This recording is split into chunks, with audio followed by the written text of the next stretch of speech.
I'm Devin Schmidt.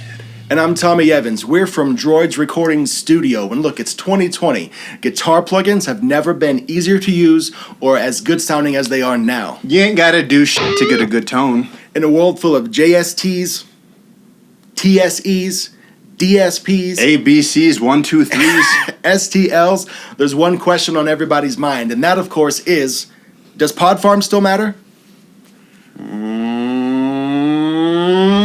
Intro.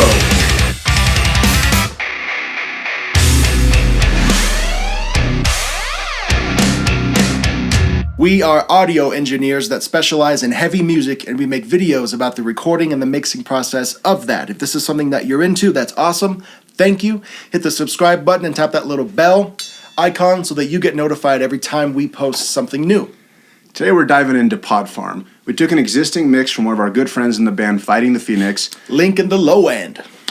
What I did was I rebuilt the guitars from scratch using Pod Farm to see if we could get a great usable tone from it. All right, let's jump into the computer to see what it sounds like, see if I pulled it off, and take a look at what I did. I find fun and joy in building guitar tones and seeing what I can make happen. So today we're going to look at a band called Fighting the Phoenix, just the guitar tone.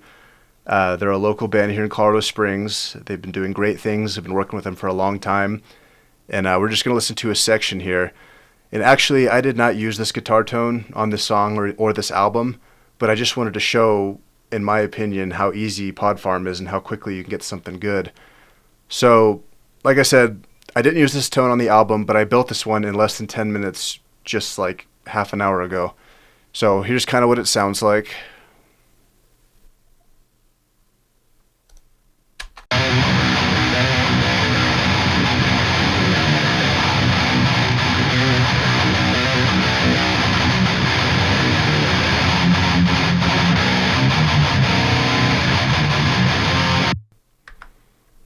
So I was trying for something different. I think it sounds pretty cool. Here's how it sounds in the mix.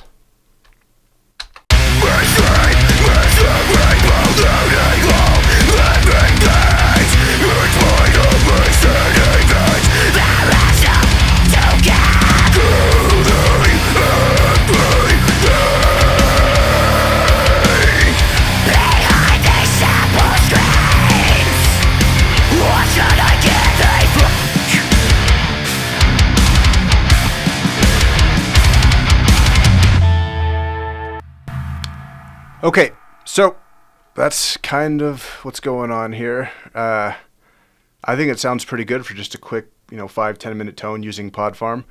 Let's take a quick look at what we did here. So I loaded up Pod Farm. I went with the good old tube screamer.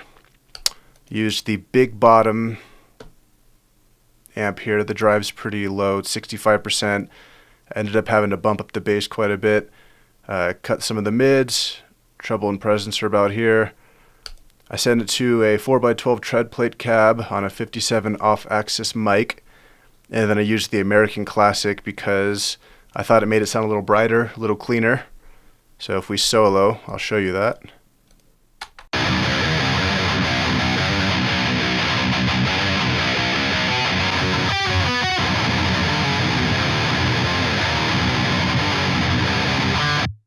So I think it's pretty clear that it makes it it takes some of the hiss away and makes it a little brighter at the same time. And then after that, looks like I cut 100 hertz using a high pass, and then I did a low pass at 11.5K. I cut some 4K out because the tread plate cab is notorious for having that annoying hiss. Did some treble boosts, some high-end presence boosts, and then I guess I liked where that sounded, so I sent it to a compressor to just kind of control the dynamics and kind of squash it a little bit. And then I sent that to a drum bus group, used an API 550B, added even more high-end, a little bit of 3K, a little bit of attack at 1K, and a little bit of body at 300. Another EQ. This was kind of just some small stuff, just nitpicking really. Let's see how much I really did here. Here's off, and then I'll turn it on.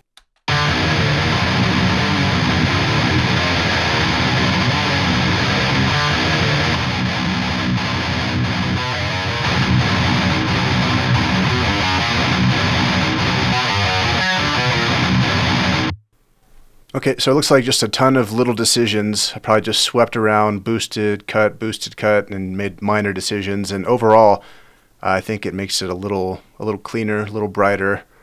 So I think it is worth all these decisions. I think they were good to keep. And then I slapped an L1 limiter because I always do. I think it sounds good. About -6 decibels of gain reduction.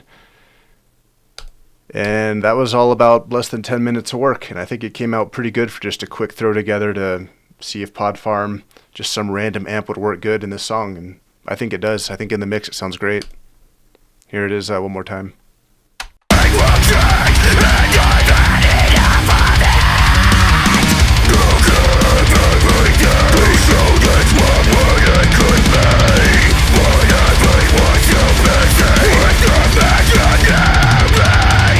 So is Pod Farm 2020's latest and greatest? No. Is it a completely viable option for getting great guitar tones? Absolutely. You don't have to feel pressured into buying 2020's plugins to be successful in 2020. You can use what's available to you in your toolbox now, learn it inside and out so that you can get the most out of it. It's not the gear, it's the ear. That's right. If you want your music mixed by us at DROIDS Recording Studio, hit up any of the links in the low end. We look forward to chatting with you. Until next time, always use your blinker and change your strings. We are audio engineers. I feel like I was speaking in cursive right there. Yeah. We are audio engineers that... All right.